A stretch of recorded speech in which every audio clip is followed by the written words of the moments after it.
The Battle of Cannae, which took place on August 2nd, 216 BCE during the Second Punic War, is widely regarded as one of military history's most outstanding tactical achievements. It marked the pinnacle of Hannibal Barca's campaign against the Roman Republic, demonstrating his unrivaled ability to manipulate battlefield conditions, enemy psychology, and the flaws of traditional Roman warfare.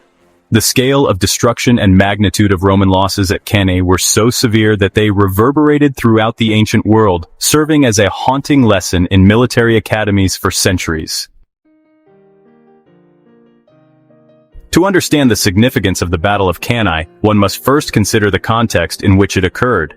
The Second Punic War, from 218 to 201 BCE, continued the rivalry between Rome and Carthage, two Mediterranean superpowers. Following Rome's victory in the First Punic War, from 264 to 241 BCE, Carthage sought to rebuild its strength, particularly through expansion in Iberia, led by Hannibal Barca and his son Hannibal. Rome declared war after Hannibal besieged and destroyed its ally, Saguntum. In response, Hannibal devised an audacious plan to invade Italy by crossing the Alps. Despite losing many of his forces to the harsh terrain and hostile tribes, he arrived in northern Italy with a largely intact army. He immediately went on the offensive, winning victories at the Trebia River in 218 BCE and Lake Trasimene in 217 BCE. These early victories shook Roman confidence and emboldened Hannibal to march south, attempting to sway Rome's Italian allies and threaten the Republic's core. Following the devastating defeat at Lake Trasimene, Rome appointed a dictator, Quintus Fabius Maximus, who pursued a cautious strategy of delaying and harassing Hannibal, refusing to engage in open combat. Though effectively limiting Hannibal's ability to strike again, Fabius's strategy was unpopular in Rome. Many Romans saw it as cowardly, and political pressure grew for a more aggressive response. In 216 BCE, the Roman Senate resolved to confront Hannibal again, with overwhelming numbers. Two new consuls, Gaius Terentius Varro and Lucius Aemilius Paulus, were chosen to lead the massive Roman force. Determined to defeat Hannibal, they assembled one of Rome's largest armies, approximately 80,000 infantry and 6,000 cavalry. The Roman strategy was simple: use numerical superiority to defeat Hannibal's forces in a direct engagement. Aware of Rome's growing confidence and understanding of Roman tactics, Hannibal devised a brilliant strategy to use their strength against them. His army was much smaller, estimated at 40,000 infantry and 10,000 cavalry. However, Hannibal's force was much more diverse and experienced. It included experienced Libyan infantry, fierce Iberian warriors, Numidian cavalry, Gallic foot soldiers, and even remnants of his original army, which had crossed the Alps. The two armies collided on the vast flat plains of Cannae in Apulia, southeastern Italy. This open terrain suited the Roman heavy infantry, which was trained to fight in tight, disciplined formations.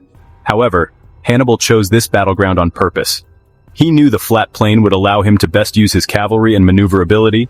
He also manipulated the battlefield by arranging his army in a unique formation to lure the Romans into a trap. Hannibal organized his troops in a crescent-shaped line, with his weaker Gallic and Spanish infantry in the center and the stronger Libyan infantry held back on the flanks. The plan was to entice the Romans into pushing through the fragile center. Hannibal deployed his cavalry on either side of the formation, with Maharbal commanding the Numidians on the right, and Hasdrubal commanding the heavier Spanish and Gallic cavalry on the left. Hannibal most likely stood in the center, commanding and inspiring his troops at the most crucial moment. The Roman army, led by Varro on the day of the battle, the consuls alternated command daily, formed a traditional triple line, with maniples packed tightly to maximize pushing power. The Romans were confident in their numbers and believed that a direct assault would break through the Carthaginian line. The battle began with the Carthaginian cavalry charging the Roman horse from both sides. Hasdrubal's heavy cavalry quickly outperformed the inferior Roman cavalry on the Roman right. Meanwhile, the Numidians harassed and delayed the Roman allied cavalry on the left. With the Roman cavalry driven off or scattered, Hannibal's cavalry forces could move behind enemy lines. Meanwhile, in the center of the battlefield, Roman infantry charged forward against the Carthaginian line. As Hannibal had planned, the Gauls and Spaniards in the center gradually gave ground, retreating in a controlled manner that kept the Roman forces together and drew them deeper into a pocket. The Romans, convinced they were winning, pressed harder, widening their ranks and losing formation discipline as they advanced into the ever-narrowing crescent. When the Roman infantry was fully committed and wedged into the pocket at the critical moment, Hannibal directed the Libyan infantry on both flanks to swing inward. These African troops, initially positioned obliquely, now attacked the Roman flanks. At the same time, after routing the Roman horse, Hasdrubal's cavalry circled the battlefield and attacked the Romans from behind.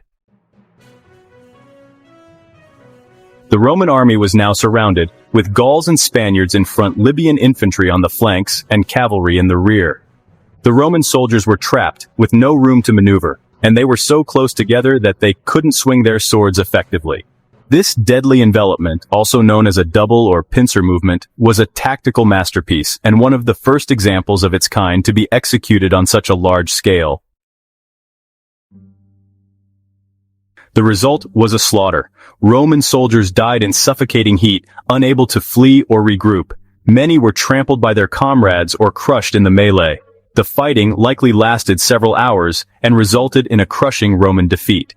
According to ancient sources, Roman losses ranged from 50,000 to 70,000 men killed, with another 10,000 taken prisoner. Among those killed were Lucius Aemilius Paulus, over 80 Roman senators and ex-magistrates, many of whom had volunteered to fight, and numerous experienced officers. In contrast, Hannibal's losses were relatively low, around 6,000 men, most of whom were among the Gauls in the center, who had borne the brunt of the Roman assault. The psychological toll of the defeat was devastating for Rome. It had lost a massive army and some of its most capable leaders. The news of the disaster sent Rome into mourning and panic. The city prepared for a possible siege, but Hannibal chose not to march on Rome directly, which has perplexed historians ever since. Some argue that Hannibal lacked the siege equipment and support required to capture the capital, while others believe he hoped to break Rome's alliances and force a negotiated peace. Despite the scale of the defeat, Rome did not surrender. One of the most impressive aspects of Roman history is its resilience in the face of disaster. The Senate enacted emergency measures, raised new legions including enslaved people and criminals, and recalled Fabius Maximus, whose delaying tactics now appeared prudent. Many of Rome's southern allies and several cities in Campania, Apulia, and Lucania defected to Hannibal. Still, the core of Roman support remained, particularly in central Italy and among Latin colonies. Over time, Rome's strategies evolved. It avoided major battles with Hannibal, focusing on containment, attrition, and regaining lost allies. After Cannae, Hannibal remained in Italy for over a decade, but his campaign eventually stalled due to a lack of decisive reinforcements from Carthage and a revitalized Roman military machine. Hannibal was defeated by Scipio Africanus at the Battle of Zama in 202 BCE, effectively ending the Second Punic War. The Battle of Cannae, however, remains a watershed moment in military history. It is studied not only for the extent of its destruction, but also for Hannibal's tactical genius.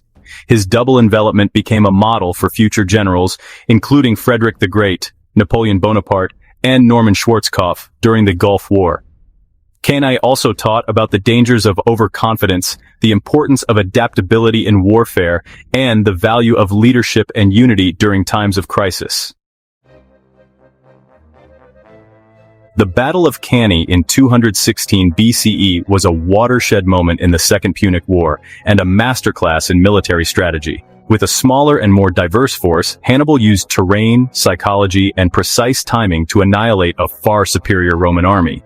The battle resulted in staggering losses for the Roman Republic, but failed to break its will. Rome's eventual resurgence and victory demonstrate its resilience, but the shadow of Cannae would linger in its military memory for centuries. Hannibal's victory at Cannae is still regarded as one of history's most stunning battlefield victories regarding tactical ingenuity and sheer scale.